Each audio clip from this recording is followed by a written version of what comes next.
All right, welcome in Cube Show Podcast, the college football podcast, normally coming to you on Sunday, special edition. Did not think we'd be here today.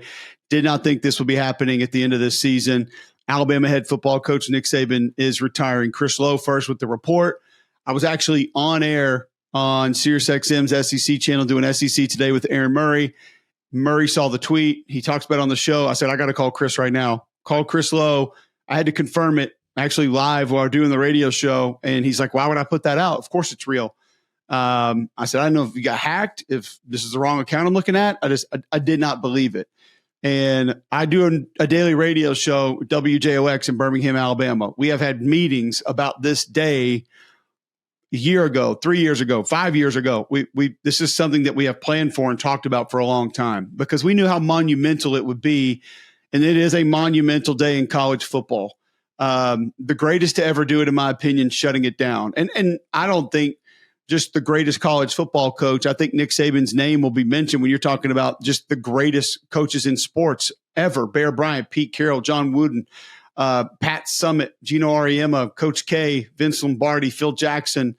He's going to be Belichick. He's in that group. I mean, he's in that classification of coaches. And he's changed so much of college football. You go back to his early time at Alabama, how he handled things when he first got there, and what he did with gray shirting, what he did with the hurry up, no huddle offense, RPOs, attacking those in the media and the press, trying to get more rules and guidelines around that, changing his offense, changing his personnel and philosophy defensively because he knew he had to keep up with college offenses and where they were going. It's just unbelievable. What do you want to throw out? The fact that he won 7 titles, the fact that Auburn's had 5 head coaches since he's been at Alabama, Tennessee's had 6, LSU's had 3. It was 7-6 in year one, lost to Louisiana Monroe, and then he won 10 or more for 16 straight seasons. It's ungodly to think about. There's only been 5 of his 17 years that he's been the head coach at Alabama that he entered the postseason without a chance to win a national championship. Think about how stupid that is. 4 Heisman trophies. Alabama didn't have a Heisman Trophy winner before Nick Saban arrived. 297 wins, 10 SEC championships. It's unbelievable what he's done. Since 2009, he's got the most draft picks, 123. LSU's next closest with 105. Since 2009, the most first-round picks with 44. He's had a first-round pick 15 straight years, by the way. Ohio State is next with 26. Oh, it's unbelievable, the things. How did we get here? He said on McAfee's show the other day, I'm getting old. That's why people say these things about me. I'm getting up there in age. And it's real. I sat down with Nick Saban multiple times this season. We had a couple of their games. He allowed me to come to practice in the preseason, spend some time with him there, talk to him after practice a couple of times. I told you guys the joke on the show about him calling me a double agent. I always give him a hard time that he never watches the O-line. He gives me a hard time that I don't go watch the secondary. They have the noise playing on Thursdays. So I said, listen, I can't hear whether you're coaching them or not anyway. And he's like, well, we turn that noise up so loud when you're here because we know your double agent ass will go across the state and give away our secrets. It's like, and we saw how he was with the media and press conferences. If he was, a little more fun, a little more animated, smiling a little bit more, a little more joyful. I think a big reason for all of that was the fulfillment that this season brought him. I think going into this year, 2 new coordinators, a new quarterback, a quarterback that had turnover issues. A lot of people counting him out. People saw what LSU had. Georgia being, I think almost unanimous pick to win the SEC in the preseason. And a lot of people counted them out. And what they had to do early on, Middle Tennessee is getting to the quarterback. They're giving them problems. South Florida gave them a ton of problems. Quarterback doesn't play. Got to get him in line. Got to figure out your personality on offense, your identity on offense. It took them a long time to do that. It changed throughout the course of the season, reinvented certain parts of their defense, had to have different guys help in different ways across the course of the year, not as dominant up front in the middle of that defensive line, and had some transfer that had to help out at different points in time. All of those things came together across the course of the year, and I think that brings some fulfillment to him. Keep in mind, he is a teacher first, an instructor first. He's a coach. And I think he had to do a little more of that this year than he's had to do the last few years. A lot of that because you had a Bryce Young, you had a Will Anderson, a little more hands-off approach when you have guys like that. but he had to dive in this year. And I think he and his staff had to dive in. Therefore, it gave him a little extra fulfillment. I think we'll look back at a lot of things as to how we got here. But I'll say this, during the season, I never thought this was it. I never thought this was going to be it. I thought he still had plenty on his fastball and he could get it by guys if he needed to. The players still reacted to him, still made an impact on those players. And I did not think this was going to be it. You have your quarterback coming back, your inside linebackers coming back. It's a talented roster.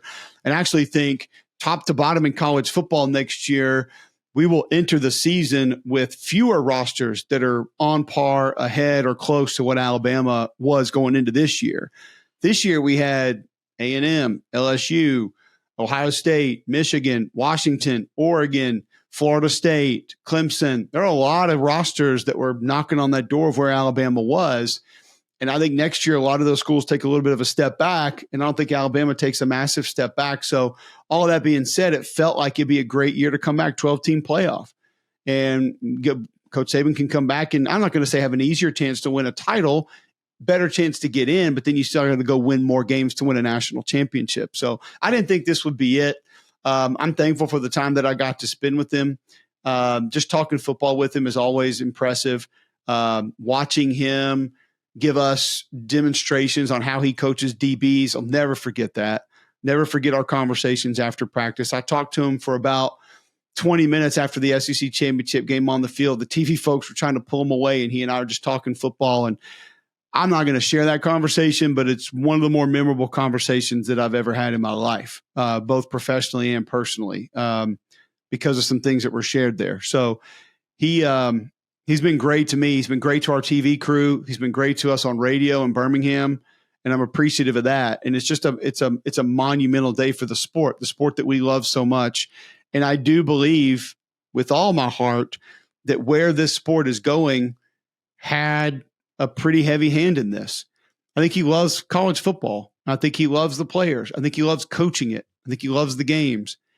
But where a lot of this is headed and already is, I think it frustrates the hell out of him. And that frustration can wear on you. I mean, it can wear you down. He's admitted that he's a little more tired than he has been. And I think that plays a part in it. The portal, guys being able to leave and not tell you they're leaving, not having that personal relationship with some players, having to have veterans come in that you need to rely on that you haven't been able to groom your way. I think all those things just take a little bit out of you. I think we'll look at some other things like this. The trip to Italy with Miss Terry last summer. Maybe there's a part of him that came away from that saying, man, I've been missing out on this for a long time. That was pretty cool. I don't know. Kids, grandkids, car dealerships. Maybe he wants to, go ride in his Ferrari a little more often. I will say this, though. I don't know what's next for Coach Saban, but he's going to have something to fill that void because he's too organized. He's too structured. The process is too important for him to just go out there and, freelance every day for the rest of his life. He can't do that. But it's a wild day for college football because this is going to have a lot of ripple effects. Who's the next head coach going to be? What staff members do they keep? What other staff members do they get? It's not great timing to go get a coach right now. Chargers, Titans, Falcons, Commanders, Panthers, Raiders, all open. Does that impact it? A lot of these guys are trying to make that jump to the NFL. I don't know if it necessarily means that Alabama's competing with any of those jobs, but we're hearing rumors about Kirby to the Falcons. I don't believe that, but people are throwing it out there. So, and the money's better and the workload. I mean, how many times can you go get 20, 30% better pay and cut your workload in half? That's what college coaches are doing when they're going to the NFL right now. So I think that there's a lot of things that we're going to look at that may have played a part in this, but it's about exactly the way I thought he would go out. He doesn't want a victory lap. He doesn't need a parade. And I think he also doesn't want people trying to talk him out of it because he loves it so much. He probably understands that he could easily be coerced to stay and do it a little bit longer. But nobody's more self-aware than Nick Saban. Why? Because nobody self-scouts the way that Nick Saban does. He's the one that brought the self-scouting to the forefront in college football, in my opinion. So by doing that, he's going to be aware of himself and what he's doing and what he needs to do and what he has to do and just where he is. So it definitely changes the landscape of college football. Now, Alabama is a big brand. In Alabama, whoever gets that job will immediately elevate their name. I don't care how big that name is. It will elevate it as soon as they take that job. Will it be the same as Nick Saban and Alabama together? No, because Coach Saban used Alabama to elevate his profile. Not that he needed it, but it did. And his profile became as close to being as big as that brand as, maybe any head coach since Bear Bryant with any other school. And that's just what it was. You put those two together, you can go dominate the way that he did in a lot of different ways. But I will say this about Coach Saban and what he did during his time at Alabama. And I can listen, we got accolades for days that we can just read off here. I mean, it's silly, some of the things that he's accomplished and just kind of where he is compared to everybody else. 201 wins at Alabama, second most at one school in the SEC history. 11 SEC championships, a MAC championship, 9 wins versus AP number 1 teams. I think the next closest is 4. 104 wins against AP ranked teams all time. That's 18 more than any other coach. 109 weeks ranked number 1 in the AP poll while he was at Alabama. That is more than any other program all time. Just his time at Alabama, he had more weeks at number 1 than any other program has in the history of their program. 16 straight 10-win seasons. We said that. 19 bowl wins, third all time. 49 first-round selections. It's the most all time. He made the college football playoff 8 out of 10 years. 292 wins, 6 all time. I mean, it just goes on and on and on. But I'll leave you with this. And this is going to be important for the next coach at Alabama as well. The most impressive thing that Nick Saban did during his time at Alabama is how he stiff-armed and kept the door shut and pushed some of the power brokers away to not be overly influential in the day-to-day workings of that football complex. And because of how the hire had to happen, Nick Saban was able to do that. So the athletic director at the time, Mal Moore, flies to Miami to get him, and he tells the pilot, if I don't come back with Nick Saban, leave, because I'm not going to have a job. So he convinces Nick Saban to get on that plane and go to Tuscaloosa, and they hire him as their head football coach. Well, Nick Saban had leverage at that point in time to say, listen, we're going to do this. We're going to do it my way. And I'm not saying that he went in there like Stone Cold Steve Austin, double burden everybody, kicking door down, but he essentially said, hey man, like if I do this, I need to do it my way. You people need to leave me alone. And it forced a lot of the boosters and the money people and the power brokers to stay at an arm's length away from the program and him and not have that extra influence. That, after all that other stuff I read, that is the most impressive thing to me that Nick Saban ever did. Because you think about where the meddling was with Alabama. And listen, I played at Auburn. I saw it firsthand. I witnessed a coaching fire when I was in school. We've heard about Texas and some of the things that go on behind the scenes. Other places that have boosters that meddle and get involved and want control and want their say and this, that, whatever. He was able to manage that and keep that from becoming a problem. And it had been a problem for a long time. That's the most impressive thing he did. Can the next head coach come in and do that? I don't know, because I do know, because I've been told by a lot of people that there are a lot of folks that are going to want to get their hands back in on that program and have more access and have more say and have more influence and be part of the decision making. So it'll be a tough job for Greg Byrne from that standpoint. Where it will not be a tough job for Greg Byrne is that there will be interest from almost everyone in this job. This is one of the most desirable jobs in college football. And 98% of college football coaches and the majority of NFL coaches are going to want to take a look at this job. And I'll say this, they're even want to throw their name in the hat because if you get mentioned as a possible candidate for this job, your profile is raised. So all the agents are going to be throwing all their guys in for this deal for a lot of reasons. Who's next for this job? Dan Lanning, easy choice, $20 million buyout.